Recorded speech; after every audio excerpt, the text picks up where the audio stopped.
And God takes his divine finger and cuts the lights off on your life. And what do you do when God is behind the darkness? What do you do when God is the reason for your dark season? Preach on, Pastor.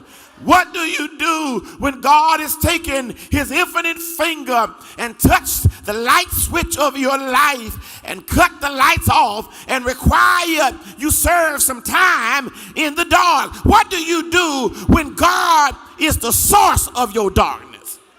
Well, brothers and sisters, I don't have a whole lot of time, but I want to tell you, if I hurry on, if God is the source of your darkness, God is also the solution to your darkness. And so I press my way because sometimes I've come to realize when I'm trying to get the light back on, God, you're behind this. Sometimes when I'm trying to get to a brighter day, sometimes I realize God has not only allowed it, God has his finger on the switch and will not allow me to have a light moment. Preach, Pastor. The truth of the matter is, however, some of our most valuable lessons in life we've learned in the dark. Today I want to suggest that you cannot avoid dark moments in your life. As a matter of fact, after close consideration, I think a great deal of value has been connected to our dark days. And so I must conclude, brothers and sisters in Christ, scoot up. Scoot up. Brothers and sisters in Christ, you need the dark.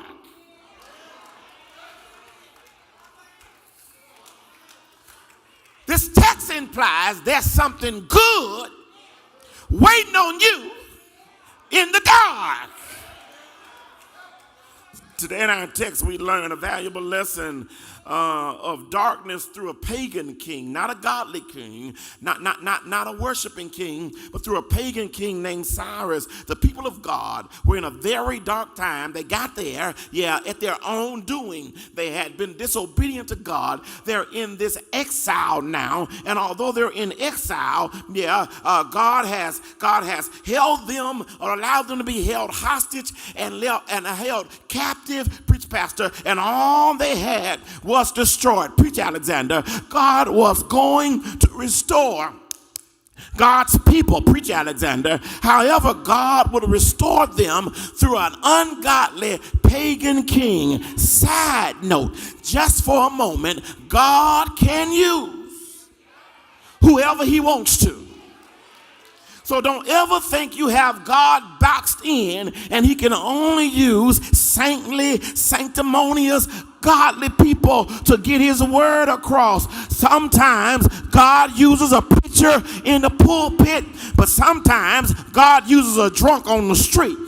Sometimes God uses a fellow Christian, but sometimes God uses a mean co-worker. Preach, Pastor. Sometimes God uses a person of faith, but sometimes God uses somebody in your family that's trifling. But God can use anybody, and God does not always use who we think qualifies. God uses strange folks to get his word out.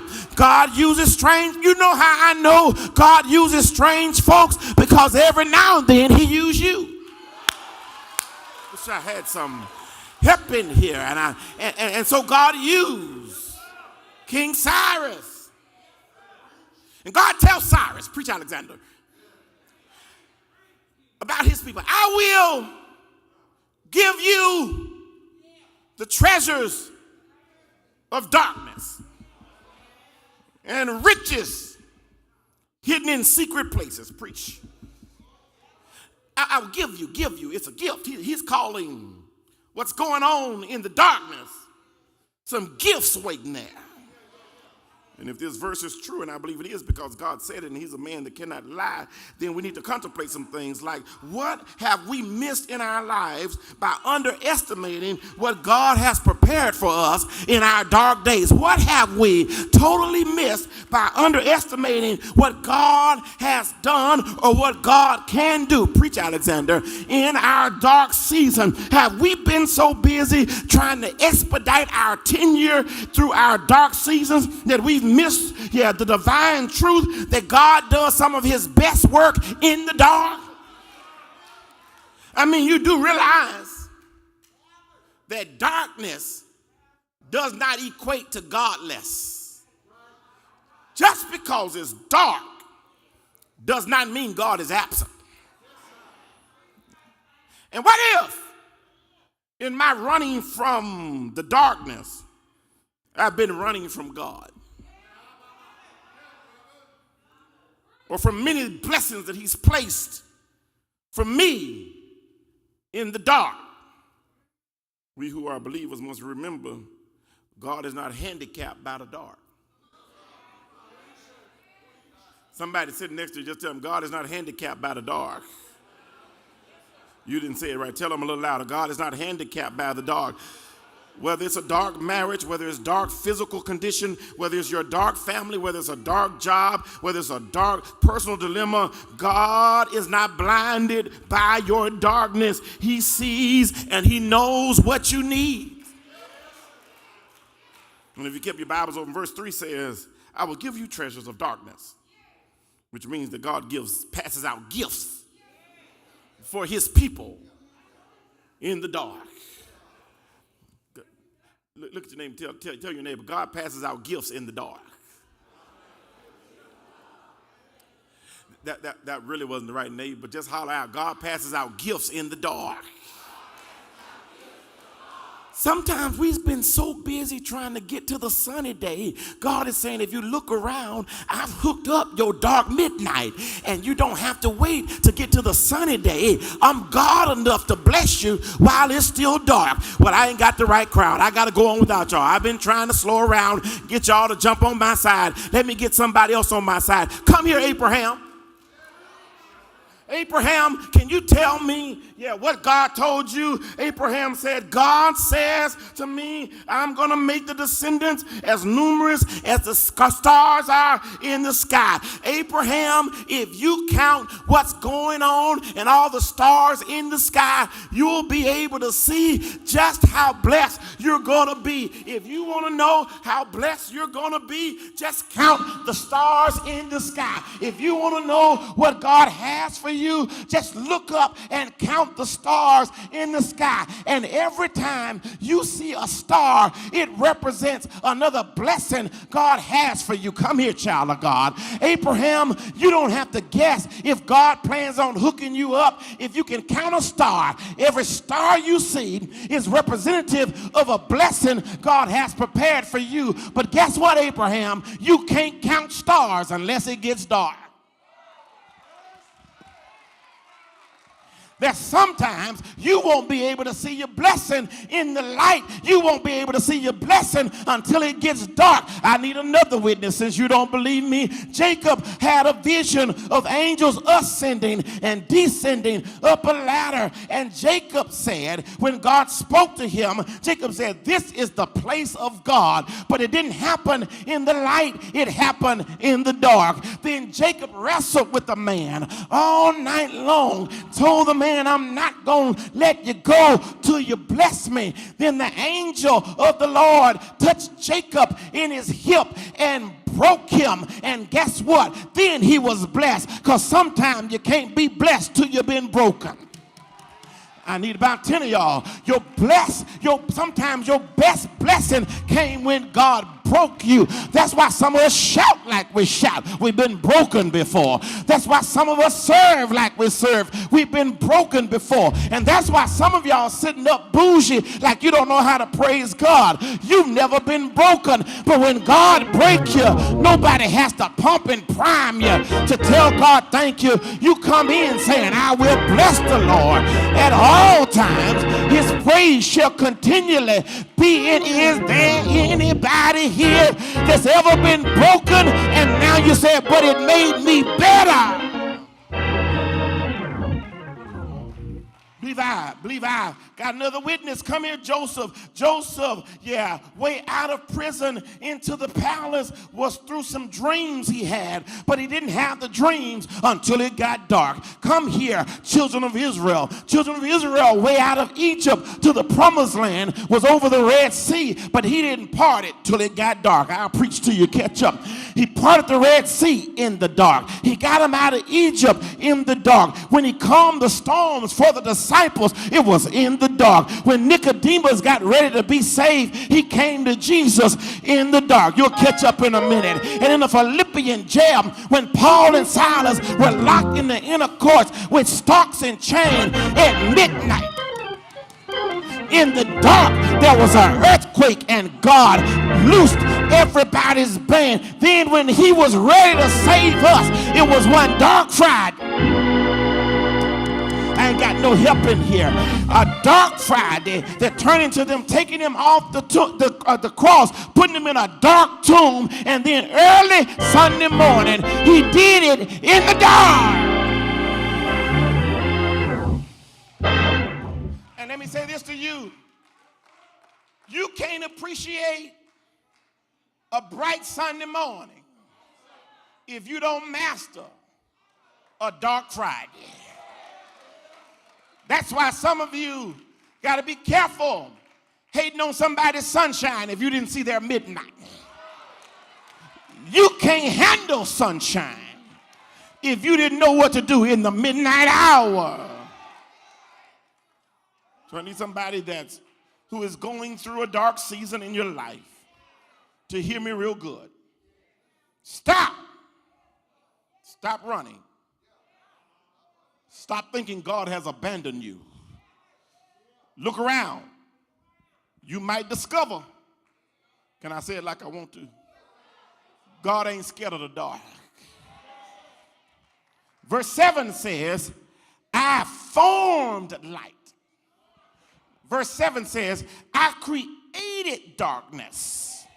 And if you look around in your dark season, you will find God has placed some treasures in the dark. In the beginning, God created the heavens and the earth was without form and void, and darkness was up on the face of the deep, and the Spirit of God moved across the face of the water. And then when God got ready to do something with darkness, he says, God divided the light from the day, and the dark would be for night, and the light would be for day, and the evening and the morning were the first day. You missed it. God got ready to do something, and he divided the light from the dark, and the light would be for day, and the dark would be for night, and the evening and the morning were the first day. You missed it. When God got ready to do something, he took the darkness and divided the light from the darkness, and the light would be for day, and the darkness. Listen, God says, I'm God enough. I didn't have to get rid of darkness. I just put it in its place. So now when it gets dark, you don't have to lose your mind, because weeping may endure for a night, but joy comes in the morning. God says, I got control of the dark.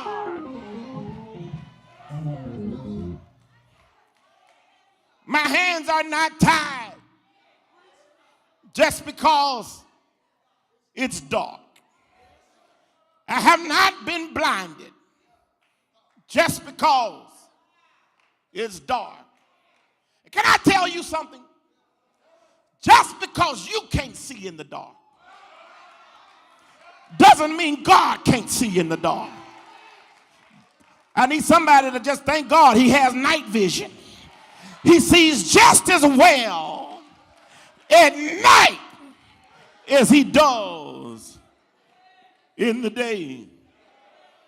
And then I need some real saints in here to promise to tell the whole truth, nothing but the truth, so help you God. Come on, help me for a moment. Come on, tell the truth. Some of you can tell the truth that your real dark days, God did some of his best work in your life, and the best parts of you came not because you were always up, but some of the best parts of your character came from the dark things he brought you through. You as good as you are because you've been through the dark. You pray like you pray because you've been through the dark. You shout like you shout because you've been through the dark. You love him like you love him, not what he did on a sunny day, but what he did for you in the dark.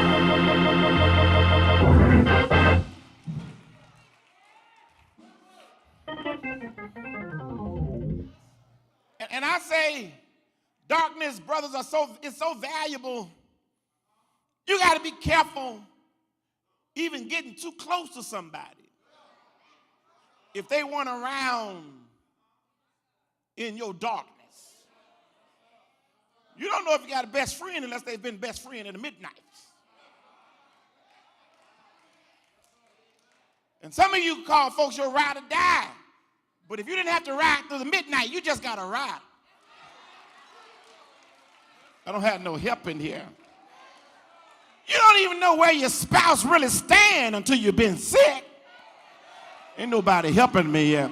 You don't know who really on your side till it gets dark. Everybody your friend on a sunny day. You don't know what you're working with until it gets dark and they're still there.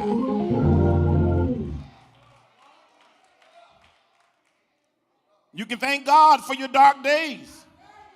Truth is, I'm strong as I am because of the dark. I praise like I praise because of what God did in the dark. That's what David said. Yea, though I walk through the valley of the shadow of death, the dark, I fear no evil, for thou art with me. Darkness does not scare me because God is with me. Now, I've held you long enough. You've done real good. You've been worth my speeding down through here trying to get to y'all this evening. You've made it worth my trip. Now, can I make it worth yours? What are some things God does, or what some gifts he gives in the dark? There is discovery in the dark. It's some things you won't know until it gets dark. Wait, let me see. When the doctors need to see some things in you that's deeper than skin deep, they place you in a dark room and take a picture called an x-ray because they need darkness to see something that goes beneath the skin. And if that doesn't work and they need to see what's going on in you in your innermost parts, they put you in a dark tunnel.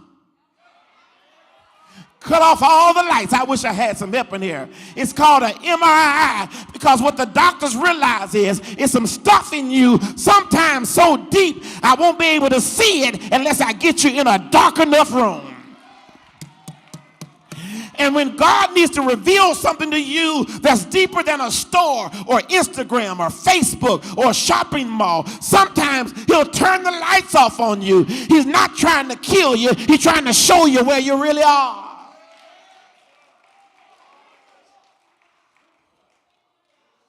There's discovery in the dark.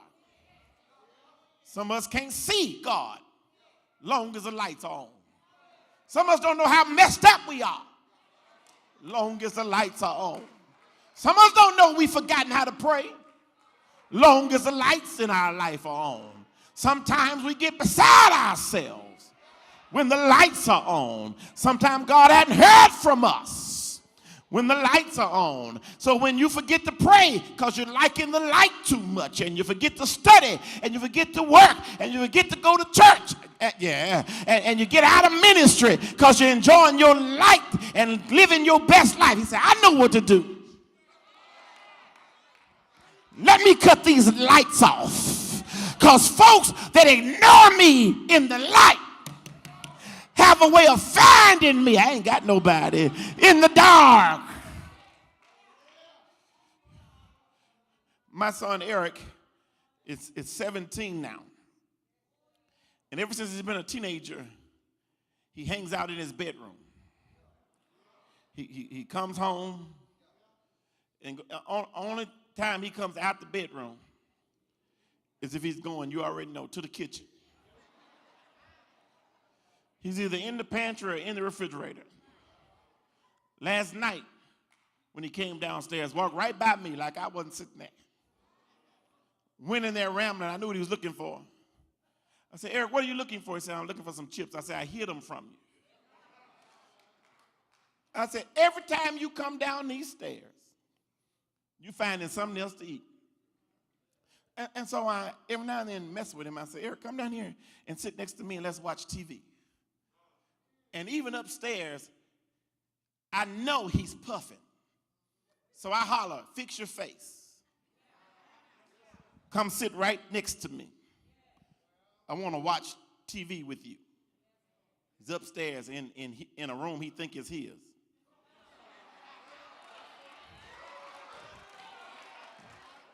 I get tired of having to tell them all them rooms mine.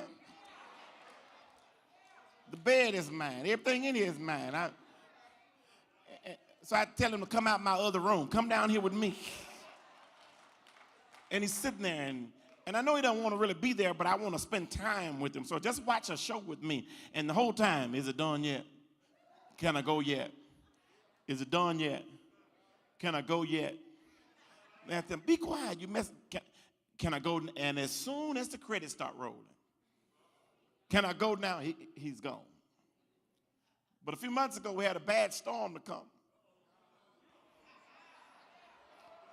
And he don't like thunder. He was up there and it started raining real hard. I started smiling.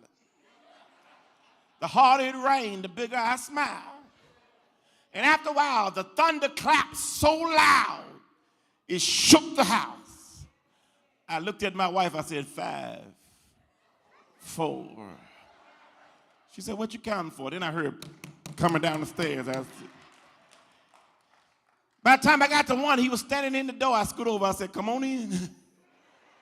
Isn't it strange?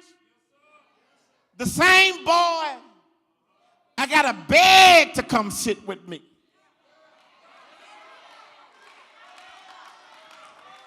When the storm get bad enough, I didn't have to call his name. I didn't have to text him. I didn't have to send for him. He came and found me.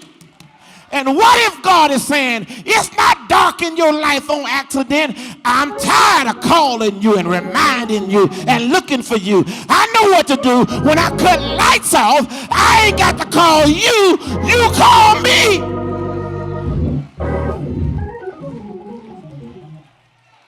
There's discovery in the dark. There's something else in the dark. There's development in the dark.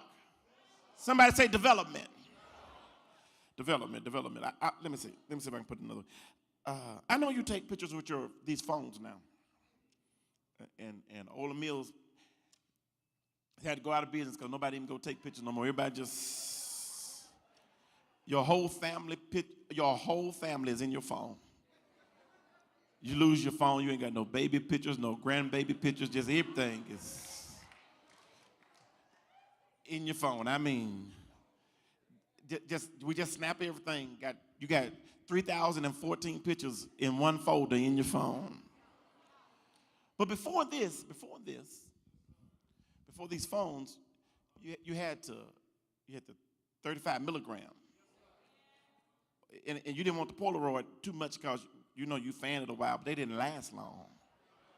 But can I tell you why they didn't last long? They had never been to the dark room. Y'all still ain't helping me. You would take a picture, then you would take it to Walgreens, Kmart. I wish I had some help in here. Ain't nobody helping me.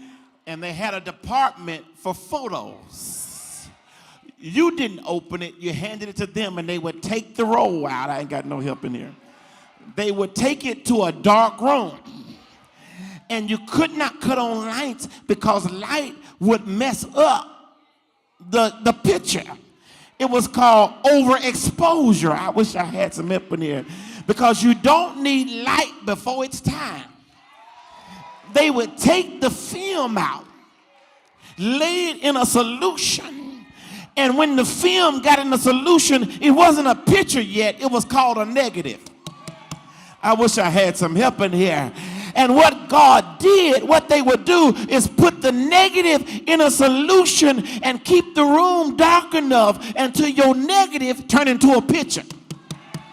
I wish I had some help in here. And when God's trying to develop you, he takes your negative and put it in a dark room. But child of God, don't run too fast, because you got to stay in there until the negative develops to the picture he wants it to be. That's why in Jeremiah 29, he says, quit tripping. I know the plans I have for you. Plans to prosper you with a future and a hope and an expected end. Quit trying to lose your mind just because you're going through a dark season. It's the dark room. It's development. But that same thing that you went in negative is going to come out a picture. And by the way, the bigger the picture, the longer the process.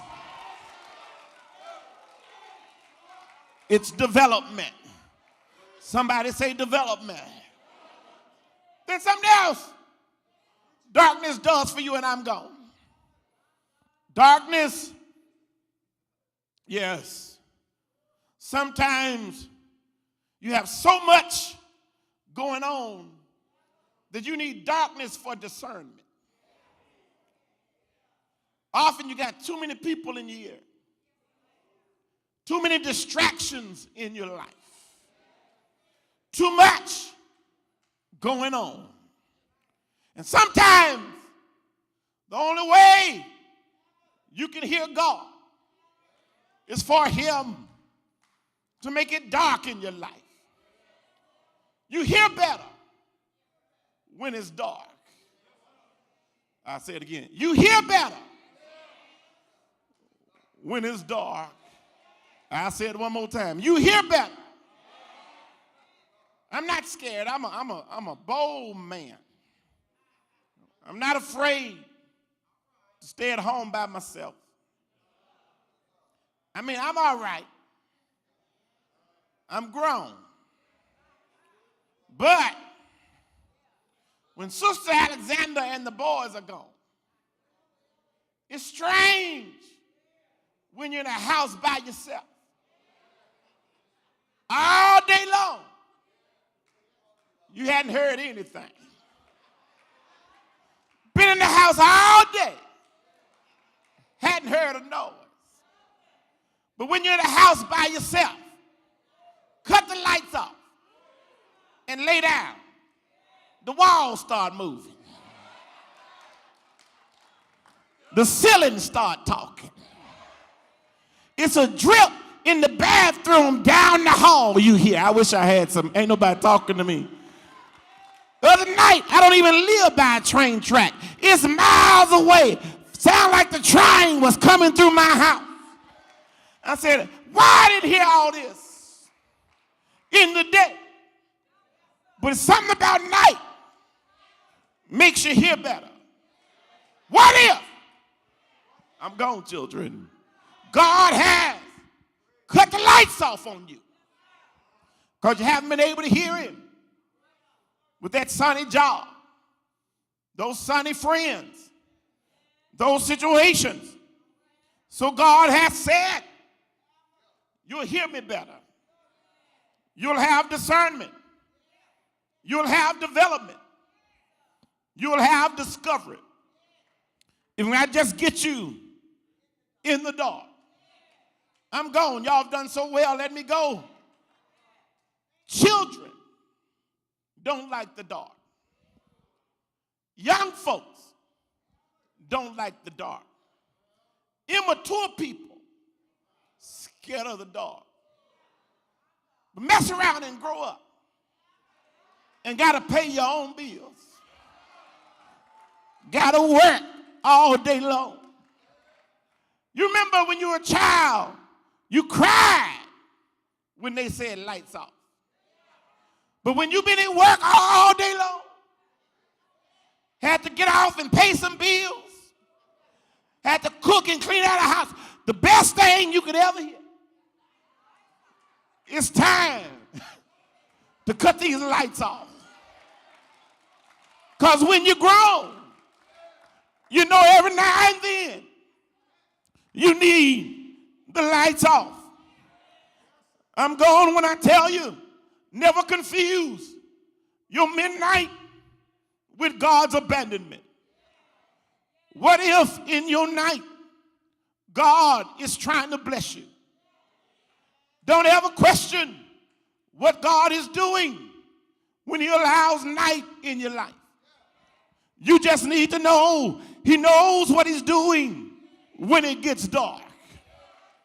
I remember when I was a little boy at New Hope Baptist Church, one of our members who ordinarily sang in the choir had an only child who got killed in an automobile accident.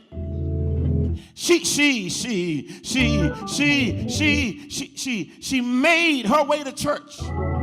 But by the time she got there, we'd all heard she had lost her only child. She sat over in a corner. She didn't get in the choir stand. She just sat over, looking overwhelmed and disheveled. And we all kind of got quiet and felt sorry for her. But my late pastor, Don Kelly, got up and said, I need you to come sing. Me, with my little teenage mind said, why would he do that to her knowing she's lost her only child? Me, in my teenage mind, says, all us up here got a song we lead. He could have called one of us to, sing one of our songs, but he called her. She got up with tears in her eyes and stood behind the microphone and put her hand behind her back. Her hair was disheveled. Her eyes were bloodshot. She was obviously overwhelmed, but the song she led started off like this. If the wind never quit blowing, if the gray clouds, always cover the sky, if the billows never quit roaring, and it would rain all the time, if the moon decided not to shine at night, praise his name, if the stars decided never to give a twilight, she found some strength somewhere and eased one finger in the air and said, you gave me one more sunny day. She stood in one place and kept saying one more. And every time she hollered one more, we hollered one more back. After a while, she fixed her hair. After a while, she shook herself. And she looked up toward heaven and said, thank you for one more sunny day. I'm gone, children, but lean over, I feel like it, children, and find somebody and tell them, hey, neighbor, I don't care. Y'all ain't saying nothing. Find somebody and say, hey, neighbor, I don't care how dark it gets.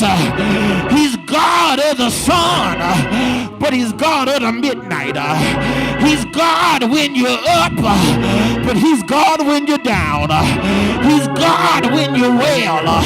He's God when you're sick. He's God when you got money. He's God when you ain't got a dime. He's God on a good day. He's God on a bad day. He's God when I'm laughing. He's God when I'm crying. Oh, praise his name. So whatever you're going through, stand yourself up. Hold your head up.